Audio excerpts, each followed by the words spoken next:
够是九死一生。是死死人。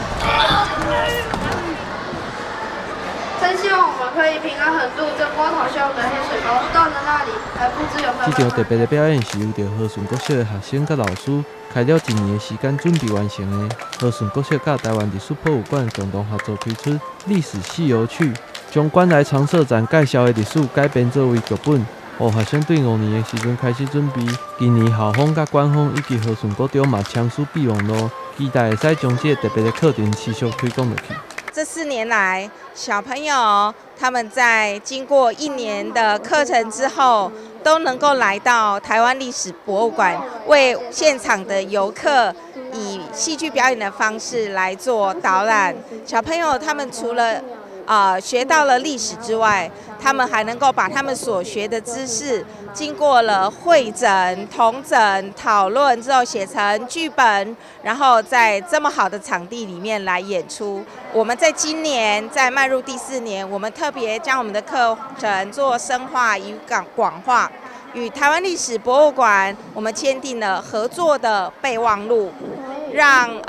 我们邀请和顺国中还有我们和顺国小附幼也一起加入了这样的课程。我相信在未来，它一定能够开出更美丽、更圆满的一个学习成果的花朵。整个表演分做3个主题：登山过台湾、新潮的无益、日本的时期。学生嘛会分做无同组，亲像导演、道具等等。除了会使学习到相关的历史知识以外，嘛会使得到表演、讲解、团队合作等看领域的能力。我觉得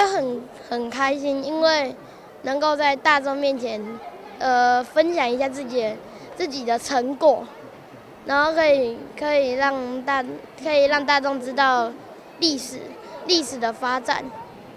我觉得很开心，还蛮愉快的。这个可以表现之前努力背台词的结果。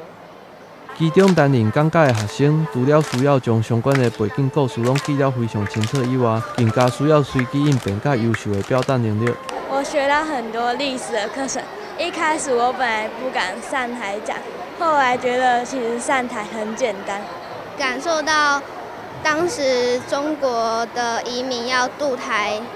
的艰辛过程。以为今天上台会特别紧张，今天就还好，没有到特别紧张的样子。以前就是来到博物馆就只会看那些文物或者是图片，都不会特别了解它的意思或历史。现在背起来后就会想要去看那些。现在会变得比较不容易怯场，以前只要一上台就会支支吾吾的讲不出话，